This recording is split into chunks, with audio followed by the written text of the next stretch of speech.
we joke, we're a hospitality firm that happens to manage money and solve financial problems. And that's kind of how we view it, because there's got to be mutual trust. And when 75% of my value, and I don't think that's an exaggeration, I think that's probably pretty accurate, is behavior management. It is very challenging if you sit down and meet with somebody once or twice a year and talk about finances. You're not building equity. You're not building relational equity. You're not building trust. I find that the better we get to know people and the better they get to know us, and the more comfortable we are with each other, when things go sideways in the market, and they always do, if we've built that trust and that relationship with them, they tend to listen better, and they tend to know that okay, John said this could happen, and it's happening, and this is gonna be okay. We're gonna get through this. You're listening to the Isn't That Rich podcast, and we're your hosts, Jill Franks and Ashley McVicker. As young females in the banking industry, we love simplifying the confusing yet everyday questions you have about money. Like, how do I get my finances in order? Where is my money really going? How do I invest for my future? How do I make my money work for me? Can I really afford to buy that new home? These are the questions that keep us up at night. And the truth is, no one was born knowing how to handle their finances. And chances are, walking into a bank to ask for help seems intimidating. Whether you're a single person in your early 20s saving for your first home, or you're an empty nester wondering what to do with that extra spending cash, this is the podcast for you. I am really excited to announce this guest today, Mr. John Forbes, who is my personal financial advisor. John is a native of Southern Illinois. He grew up in Carterville and graduated from Southern Illinois University with a Bachelor's of Science in Accounting in 1990. John served as a staff accountant in the Middle Market Practice Group at KPMG Pete Marwick in St. Louis, Missouri. During that time, he also obtained the designation of Certified Public Accountant. Prior to founding Forbes Financial Group, John was an investment representative with Edward Jones in Carbondale for nearly 10 years. John maintains Series 7, 24, 53, 63, and 66 registrations held with LPL Financial. John and his wife, Karen, have 3 lovely girls, Emily, Caitlin, and Reagan, and son-in-law, Andrew, Emily's husband. John's favorite title is Pops to his 2 grandkids, with number 3 on the way in June. When not working, John enjoys listening to his favorite singer-songwriters, Jason Isbell, the Avett Brothers, Taylor Swift, that's right, and David Gray, to name a few, playing acoustic guitar, savoring West Coast wines, my favorite too, and grilling almost everything. Welcome, John. Thanks, guys. Appreciate it.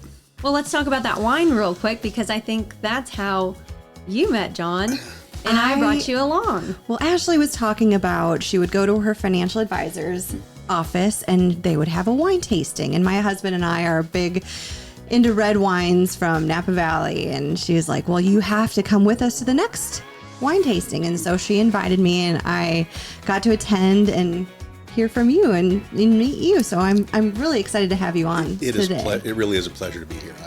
I appreciate you guys inviting me in. I look forward to the conversation. It'll be good. And then maybe wine afterwards. Perfect. Oh, yeah. Maybe wine afterwards. I love it. So we talk a lot about our finances here and how to handle finances, become a good steward with our finances. But one thing I know that is on our listeners' mind, and personally me too, is what is a financial advisor and what can they actually offer? And so when we were thinking about bringing you on, John, that was the main thing. Like, how do you get started with a financial advisor? So my first question to you to kick us off is, how do you know when you're ready to start with a financial advisor, and what does a financial advisor do? Yeah, and Jill, it's a great question. And really, there's never a bad time to seek out financial advice and get encouragement and some insight on not only the things to do, but the things not to do. Many times with younger people, they think they need to wait until they have money or until they have their life figured out, until they get something set up, when really that's the foundational time to get some key understandings about debt, about having savings for a rainy day, about the importance of setting aside and paying yourself first through whether it's a 401k plan or an IRA or something where just getting the basic foundation in place, because if you get that right early on and you understand that there's good debt and there's bad debt, and you understand what your goal is, what your objective is, what you're trying to accomplish, the earlier you figure that out, you can really avoid some big potholes. Yeah, I know we've talked before about this. We all pay into Social Security, and that's one way that our government helps us, or we pay early on to finance our future. But we've realized, just in the research that we've done, that it's not going to actually fund Probably our not going to lifestyle. cut it. Yeah. And so you're right. Investing now for that future to be able to fund your retirement is important. Well, and that's what I tell everybody. You can retire at any age you want, but can you retire at the lifestyle which you're accustomed? Probably not, unless you take very proactive, intentional steps. Yeah.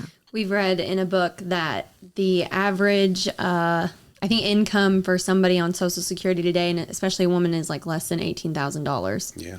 And that's scary. I mean, you Yeah. can't live on $18,000 as a 16-year-old today. Yeah, if people think that Social Security will be their retirement plan, they're sorely mistaken. In fact, and it won't happen, but there's a lot of debate about whether or not the Social Security system will stay solvent.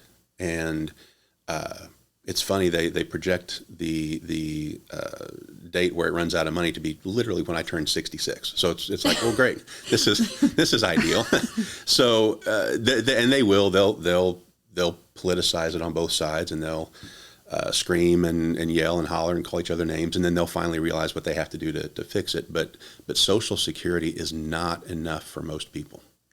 So I hear you talking a lot about investments, but you say other things like good debt, bad debt. So you're throwing around a lot of financial terms right now. Yeah. And Jill and I had this conversation before we had you on, but there seems to be kind of a gap, I think, in the mentality with people. There's bankers, and then there's this big jump to a financial advisor.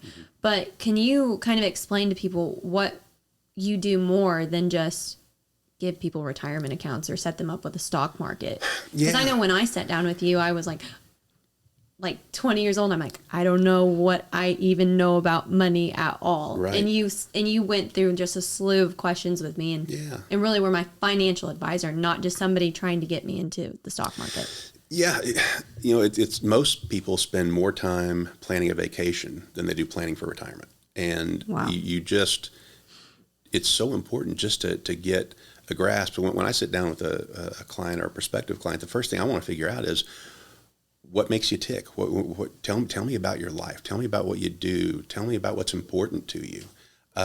And as we identify the things that are most important, then we can start to see how we can apply money to make that happen. Mm-hmm. Whether it's retirement, it's travel, it's buying a home. There's so many different things out there that it's just really just my job is to get to know your goals, your hopes, your dreams, and then how can I help encourage you in a way to get there, whether it means investing money. For a lot of people, especially younger people, it's really getting a plan to address debt that they've accumulated, whether it's credit card debt or student loans or whatever it might be. Sometimes it's not so much about investing as it is getting a plan, a 2, a 3, a 5-year plan to get the foundation built. Because more often than not, I have, especially with younger clients, they come in, they want to buy a stock, or they want to buy this, they want to start investing. Mm-hmm. And then exciting. Yeah, it's exciting. And they find out two things. Number one, I find out that they've got $6,000 of credit card debt that they're paying $50 a month on, that's charging 18 or 20% interest. And they're wanting to invest. Well, no, you want to invest, I've got a guaranteed return. They'll save you 18% if you pay off that credit card. Right. That's one of the first things that a person needs to do is get that foundation right. So many times I'll sit down with not always a younger client, but it usually gravitates that direction where the goal, what we walk out after an hour's discussion, is they've got a plan over the next 3 or 4 years, if they're diligent, to dig out of that debt hole and get a little bit of savings set aside so that they don't have to dip into a credit card when life throws you a curveball, because life is always going to throw a curveball.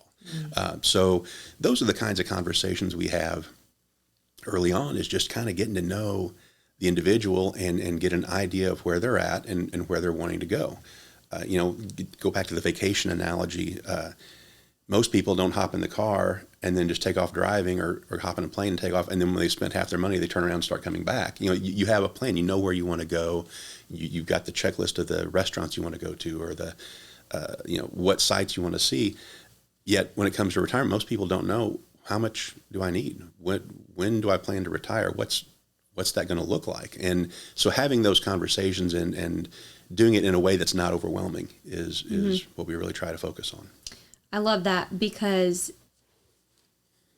anybody, you could sit down with a young person, and if they're eager to invest and be like, I want to be so rich one day, you can totally sit there and convince them, you can pay me X amount of dollars a month and we'll get that going for you. But it's not the right thing. That's not the right thing to do for somebody in that situation. And we talk about that a lot, is when you're sitting down with a banker, a doctor, a financial advisor, like, you're interviewing them too. And so I think that's really important that you brought up, that you ask those people, what are some problems we need to address right now? Yeah, sometimes people are worried about the weeds in the garden when there's a grease fire in the kitchen. I know we got to let's address the big issue first, and then we can come back and revisit some other things and get something going once we have the foundation in place. I love that. So you don't just do retirement accounts. You really look at someone's financial situation. Yeah, exactly. That's awesome. Mm-hmm. And you mentioned something a little earlier. You talked about that people think you have to be rich to have a financial advisor. And is that true? I mean, because that's immediately what comes to mind. I don't have a lot of cash on hand, or some people might think I don't have a lot of cash on hand. And so why would I need a financial advisor? And so can you explain maybe what a financial advisor can do for somebody or accomplish at that point? Sure, and I think sometimes just a couple of things. It's not just addressing investments; it's addressing, as we talk about debt, good debt and bad debt, and then making sure that that they're set up for success. And by that I mean not. I would much rather start small and build than someone come in and say, I want to invest $500 a month, and in month 2. The dog gets sick and goes to the vet, and it's a $600 bill, and they say, I can't do it. Let's start easy, start $100 a month, and then maybe 6 months later we'll bump it up to 150 and then 200 and kind of do that. So it doesn't take a lot of money. It does take a lot of diligence. It does take a lot of intentionality to make it work and work well. But no, you don't have to have a lot of money. It just really a willingness to learn and a willingness to be intentional and implement what you learn. That's great advice, to just be able to implement it, because that takes such discipline. Yeah, it really does. It's not for everybody. You have to be disciplined and have those goals that you mentioned before in mind. Yeah. So speaking of goals and stuff that you do have to have in mind, if I'm coming to meet with you, what do I need to know about myself to talk to you about? What are all the things maybe you're going to ask me, or, tell me everything, but that's fine. No. I'm not just going to go in there blind, which I kind of did with you, honestly. Right. I was like, what the heck am I doing here? And you're like, okay, let's talk. We'll figure this out. Talk. Yeah, we'll figure this out. Did a great job. Yeah, no, it really, it's really just a get to know you. And I really like the point that you made, Ashley, is it's you interviewing me, but it's also me interviewing you and trying to feel, is this going to be a good fit? There are some people that you just realized 10, 15 minutes into a conversation, we're not clicking. This isn't working. But it's got to be something where there's a mutual trust, and you have to recognize that pretty early on. Is this somebody I can trust? Especially with money. Yeah, yeah. It's a huge part of your life. Faith, family, money. Those are the, you got to make sure you've got the right people that you trust when it comes to counsel and advice on all three of those things.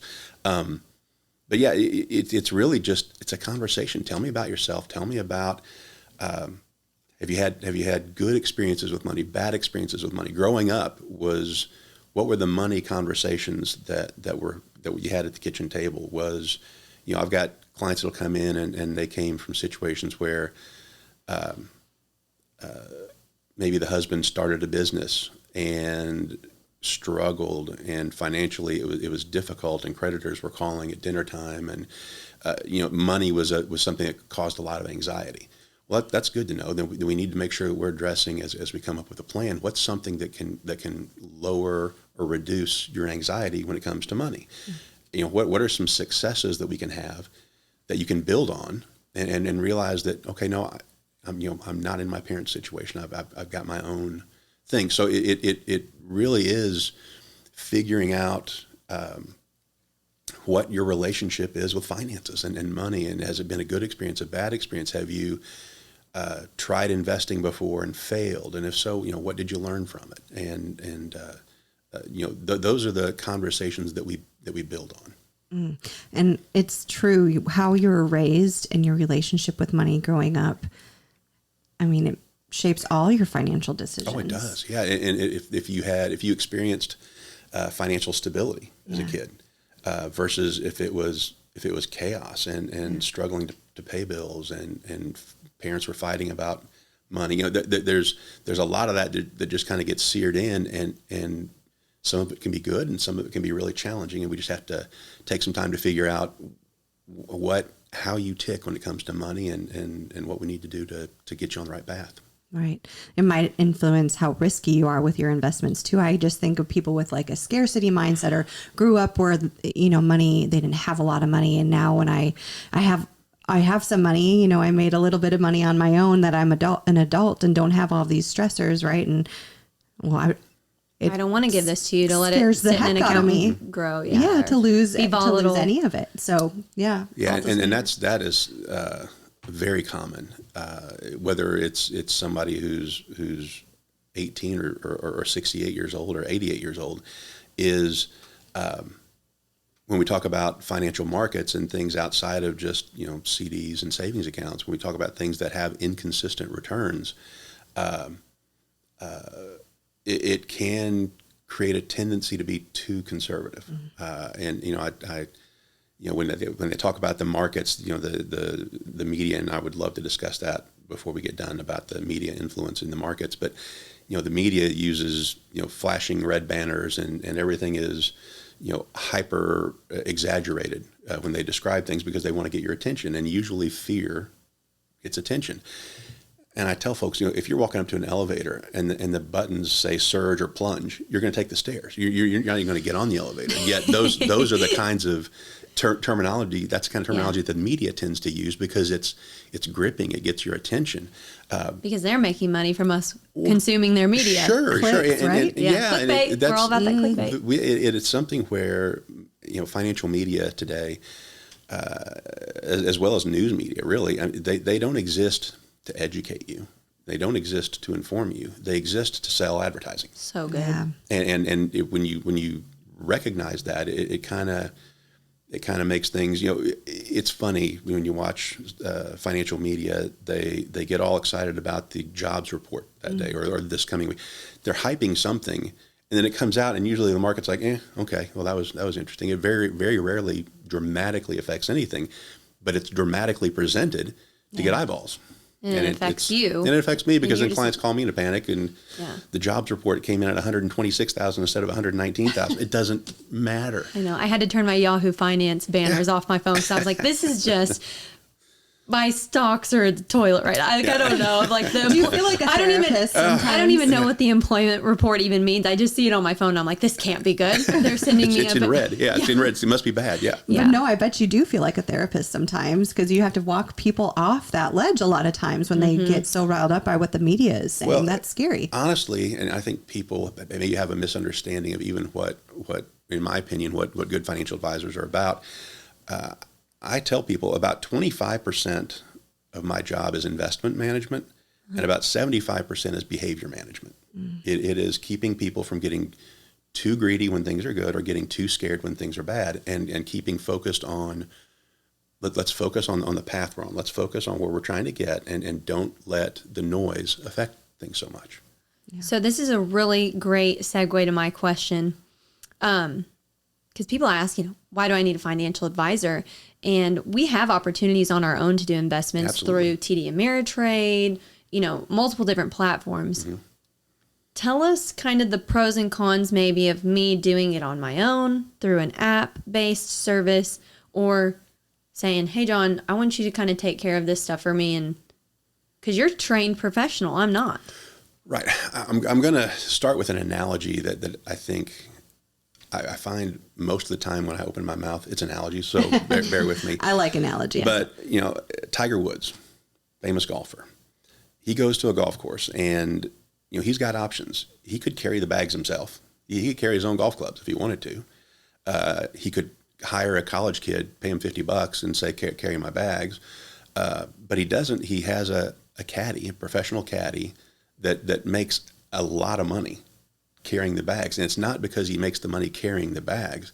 It's the conversations he has with Tiger through the round that keep Tiger from getting frustrated when he misses a putt or, focused on the next shot. And caddies, you talk about therapists, a golf caddy is very much a therapist also. But a professional golfer wouldn't shell out hundreds of thousands of dollars to a caddy if they could pay somebody $50 to do it. It's because it's not about carrying the bags.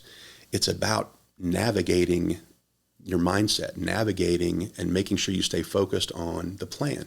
So yeah, an investor can go and buy a stock or buy a mutual fund or invest in anything they want to on their own. But more often than not, as we talked about, whether it's faith, finances, family, emotions come into play. Mm-hmm. And it's very, very challenging when the screen's flashing red and everybody's screaming sell. It's very, very difficult to sit there and say, I'm fine. I'm on my plan. When it goes down, I'm buying it cheaper. I'm going to make money down. It's very hard to stay in that frame of mind. Yeah, and not only that, but we just had conversations recently about some tax stuff, and I'm not going to get into the weeds with it, but there's a lot of stuff with taxes and tax returns and multiple different rules and stipulations and age requirements when you can take something out and penalties. Mm-hmm. And you don't know those things when you're sitting on an app. Yeah, no, it's something where, there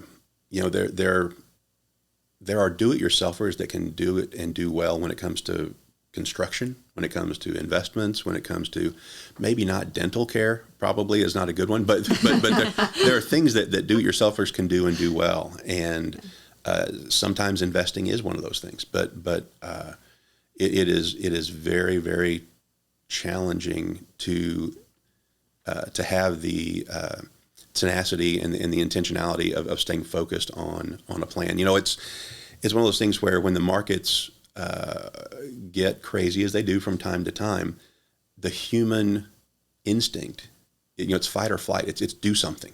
I've got to do something to make this stop going down. Mm-hmm.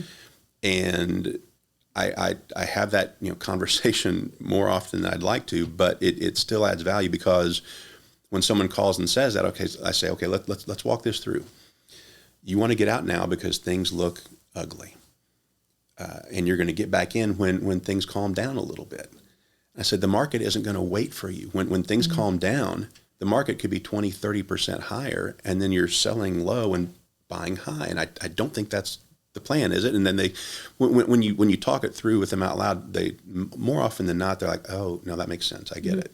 But what seems and sounds perfectly rational when it comes to money, if things are bad, I need to do something. Well, I'm going to get out, and when it looks better, I'll get back in. It sounds good to say it, but in practice, it's a train wreck. It mm-hmm. leads to disappointment after disappointment when it comes to investing. So, John, we had you on a mastermind that we hosted last year, and one thing that you mentioned when you said the market is going crazy, and you gave the advice to turn off the TV.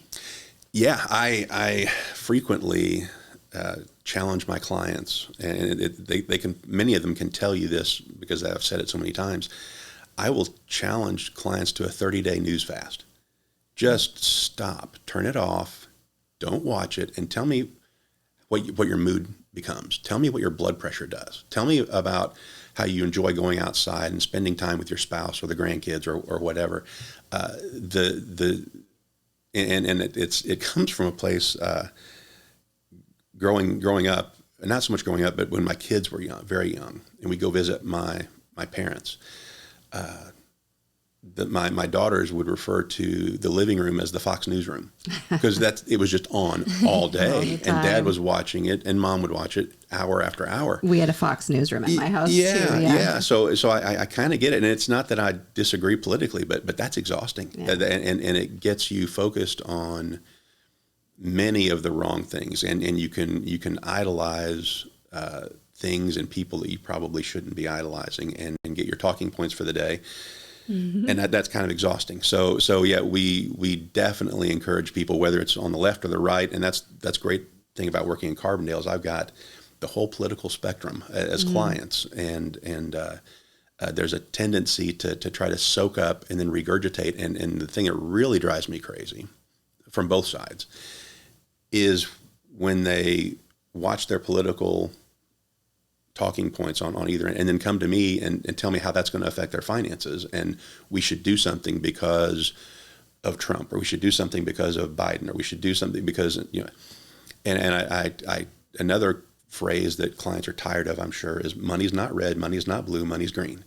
And when you sit down and show people and tell people, quit looking through that spectrum. Don't look at money the same way you look at politics, because honestly, if we go back and look over the last 50 plus years, the best stock market returns we've ever had is when you have a Democrat in the White House and a divided government in Congress. The Republicans have either the House or the Senate. And the reason that works is because they can't screw anything up.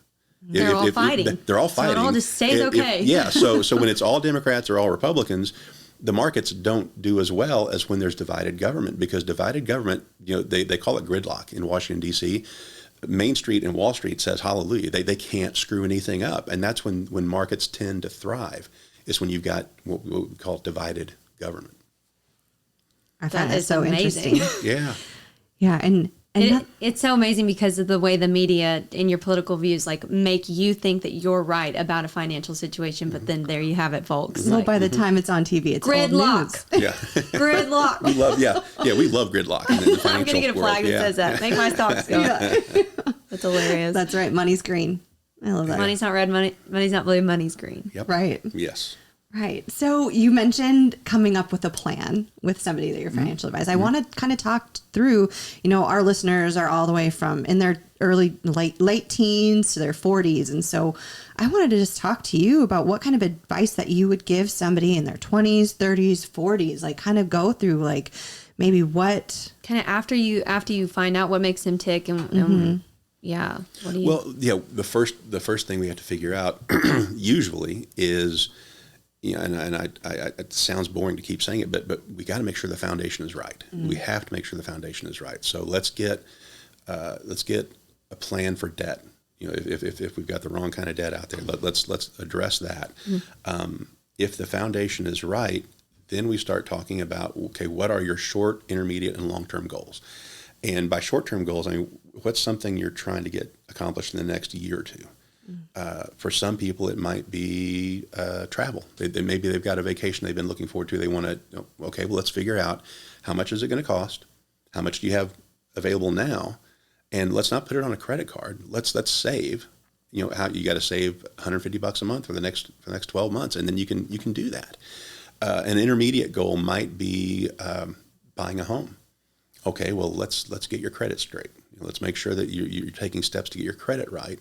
And then let's get some money set aside for a down payment. And again, consider paying yourself. It's, whether it means setting up a separate savings account or whatever it might involve, let's get that done. So these short and intermediate goals are critical, because it's not just about retirement planning, because we can have this great retirement plan, but if you go out and put a $4,000 vacation on a credit card and you can't get it paid off, we're imploding, and we need to make sure that we're addressing short, intermediate, and long-term goals, and then create a plan for success for each. So it's not just about 50 years down the road with you. No, and it shouldn't be. No, it shouldn't be, because it's really important to know, and that's where a financial advisor, I think people probably wait too long to talk to somebody. Yeah.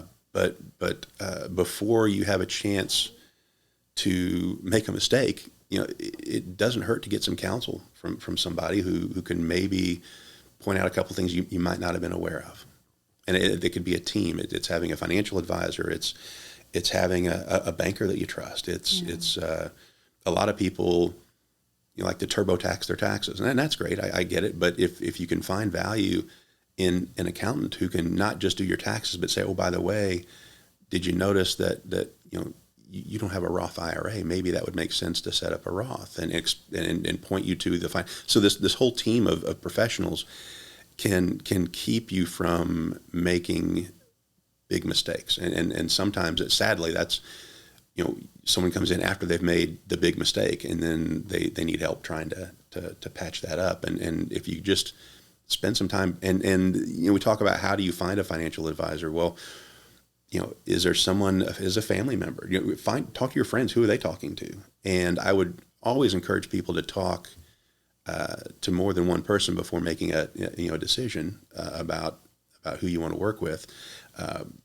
I know a red flag to look for is if you walk in to talk to somebody and the first thing they're doing is selling you this investment idea or this hey, you need to put money into this today. Okay, you're not my person. That's good. not. Tell us more red flags. Yeah, because I think that's a good one. Yeah, because if they're not trying to get to know you and what your goals are, then how would they even know or what your I should be? finance is going to line up with that. Right. Yeah. Right. How do they know how much money I'm going to be able to buy something with? Yeah. If they generally start with a chart and showing you how much money you can make, over time, that's a red flag to me, because it's we need to talk. We need to understand.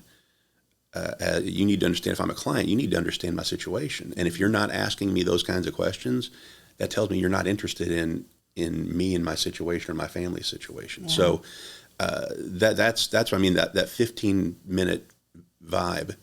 You'll know, okay, does this person Vibe seem, check. yeah, does this seem authentic? Check. Is it genuine? Is this person going to help, watch out for me and my family? Yeah. Are they going to actually watch out for you? Mm-hmm. Yeah. What would you say to people right now that, I guess it is all online, but we talk a lot about like the online savings accounts and everything's moving online and AI, and what have been your conversations, I guess, recently? That's just kind of a random question, but like with AI and investing, and are they going to tell us exactly what to do and how to win, or should we still stick with the person?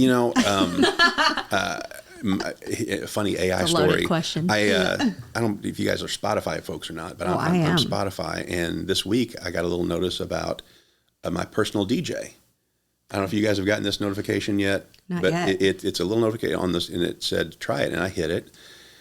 And this voice comes in like, hey, John, I'm your personal DJ. What? And nope. just so you know, I'm AI, but I won't turn the lights on or off for you. I'm your personal DJ for music.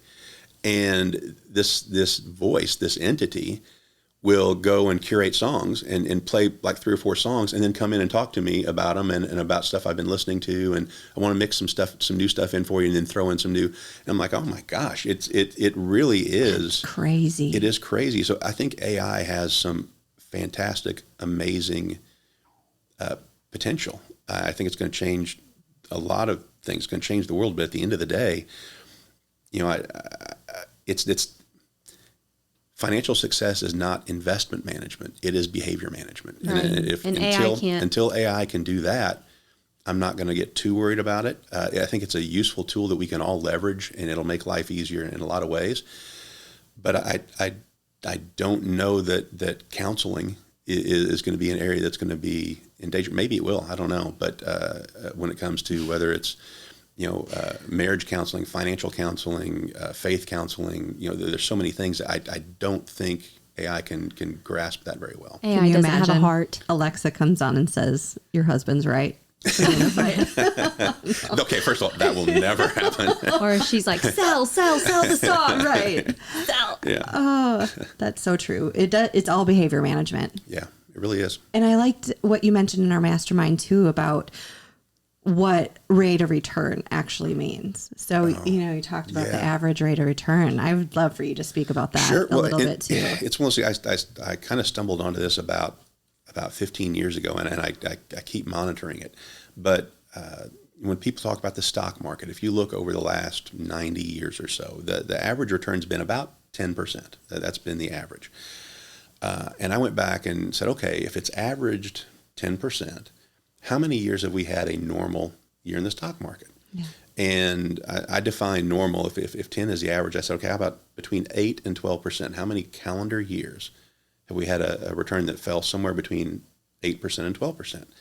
And over a 90-year period, it's happened 5 times. Wow. 5 times in 90 years. And I thought, okay, well, let's step back. I need to redefine normal.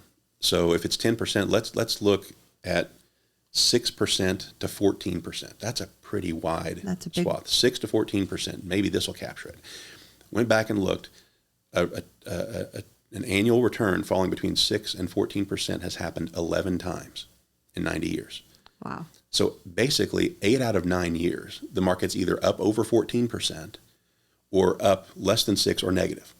That's normal. So when we have these periods when the market's going haywire, I keep trying to tell people, this is normal. This is inconsistent returns are the price of admission to get into the financial markets. And we know they're going to be inconsistent. History has shown us they're inconsistent, but people get in thinking 8, 10, 12, 8, 10, 12, 8, 10, 12, and I'm going to grow my money at 10%. And that's not how it works. And, but if you stretch it out and look over 10 and 15 and 20-year time horizons, rolling periods, you get closer and closer to that 10%, but you have to put up with a lot of inconsistent returns and not hit the panic button when you're going through that downturn, because it is inevitably going to happen. I tell people, investing in financial markets, it's kind of like, a kid with a yo-yo going up a flight of stairs. It's doing this, but if you look over time, it keeps getting higher, and you can't get too hung up on it's going down right now. Okay, at the rate it's going down, I'm going to be broke in 15 months. Yeah. No, you're not. Not if you're doing it correctly. You're not. And if you understand and can process that when the media is hyperventilating over a downturn or a market going up, stay calm. Just don't get too excited. Don't start taking on more risk when things are looking good, or burying it in the backyard when things are looking bad. You have to be able to walk through those cycles, and you can do that best when the foundation is right. When you've got emergency reserves, you've got some money set aside, you've got your short-term stuff covered, you can let the longer-term stuff do what it does. And I've got clients that are 75, 80 years old that are invested the majority of their money in the market because they've got a comfortable income, they're doing well. This is money the kids are probably going to get. Then if that's the case, then let's let it grow and let it go and work on growing that legacy. Yeah. So you've been a financial advisor again for how long? How many years? 27 years. Okay. Mm-hmm. So do you have I know you have lots of success stories, probably, because you have really great clients, but have you seen somebody that's worked with you like really kind of turn their life around and really get to a good spot financially? I hope you tell us yes. Yes. You're my financial advisor.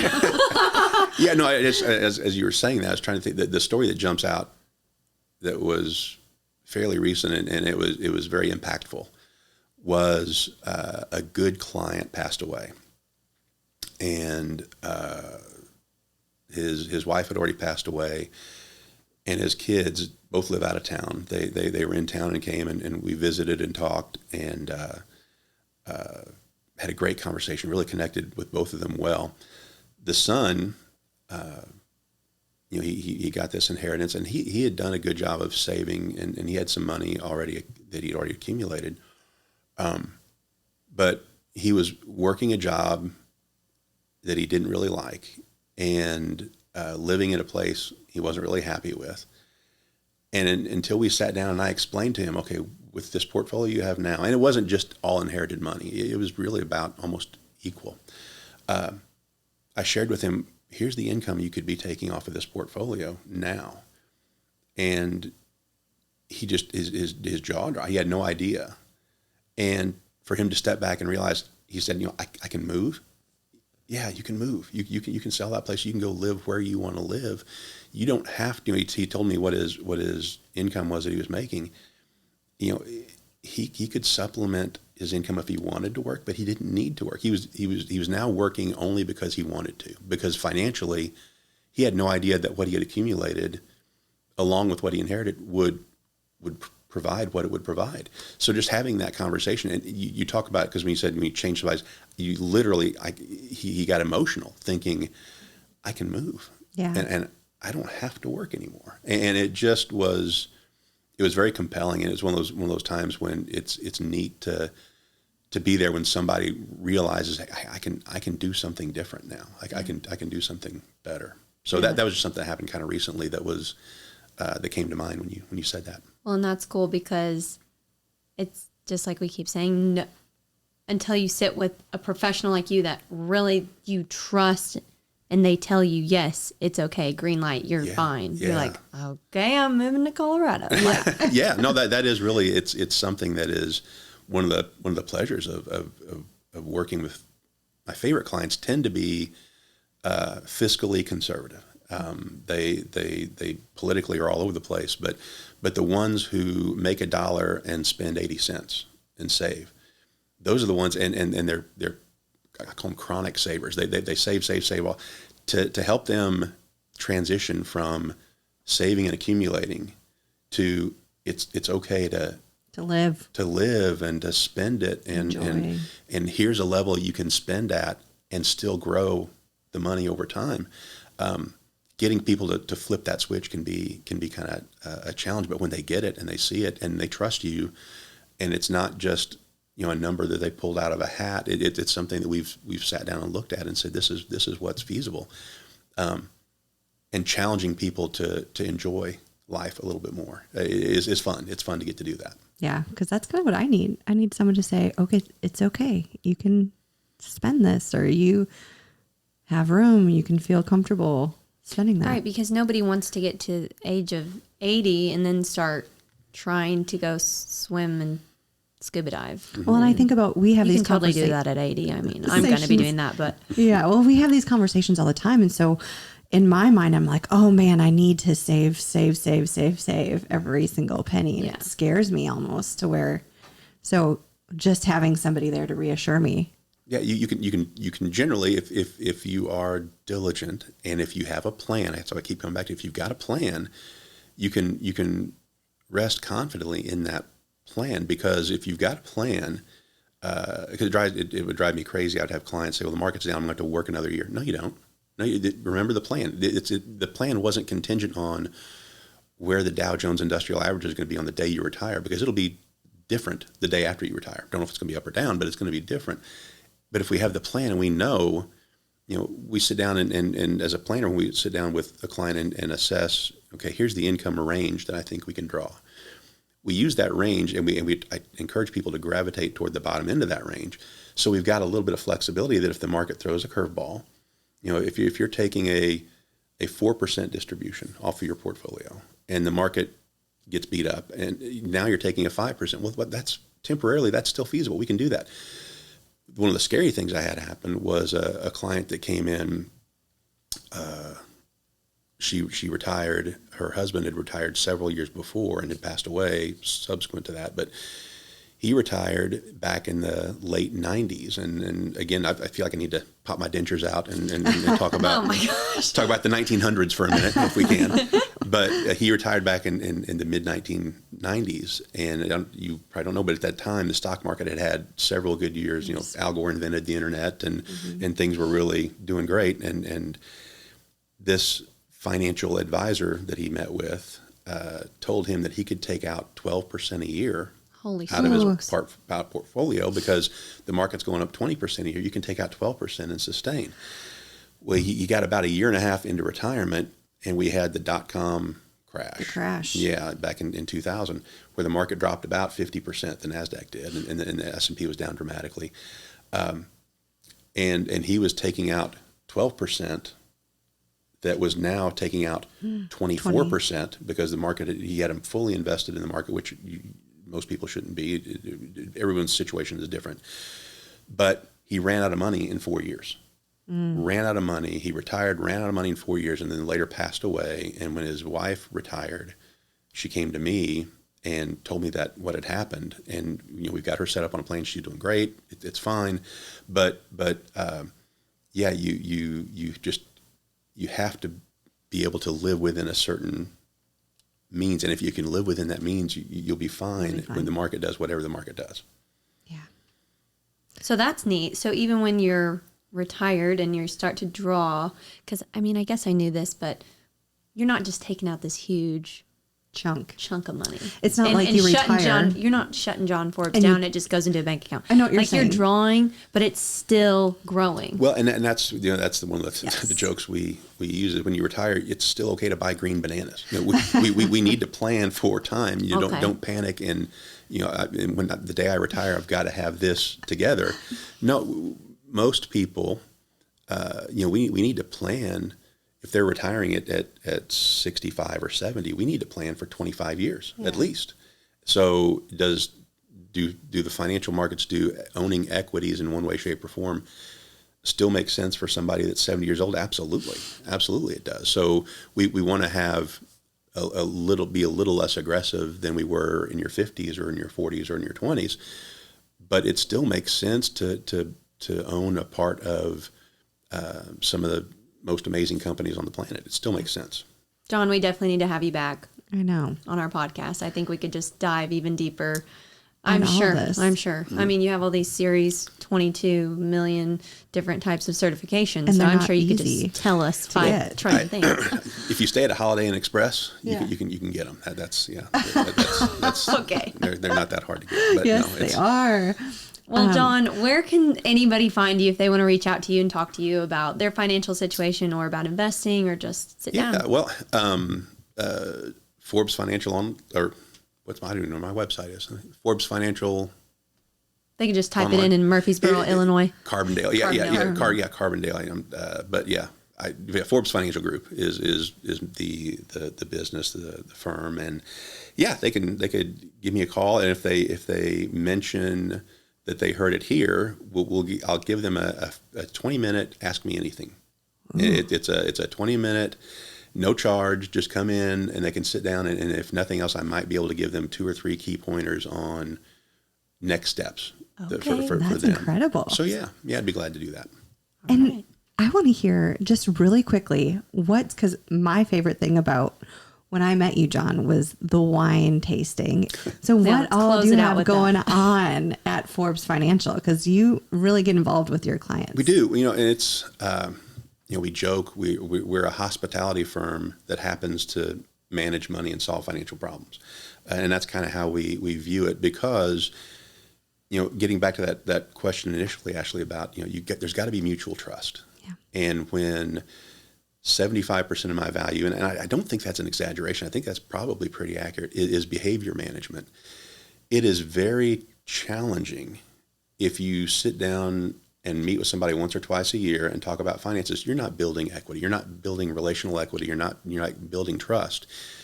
I find that the better we get to know people and the better they get to know us, and the more comfortable we are with each other, when things go sideways in the market, and they always do, if we've built that trust and that relationship with them, they tend to listen better, and they tend to know that okay, John said this could happen, and it's happening, and this is gonna be okay. We're gonna get through this. So we love doing it. We love doing the social events, but it's at its heart, it is so we can spend more time with our favorite people, and when they get to know us and we get to know them, it benefits them financially when we have that trust.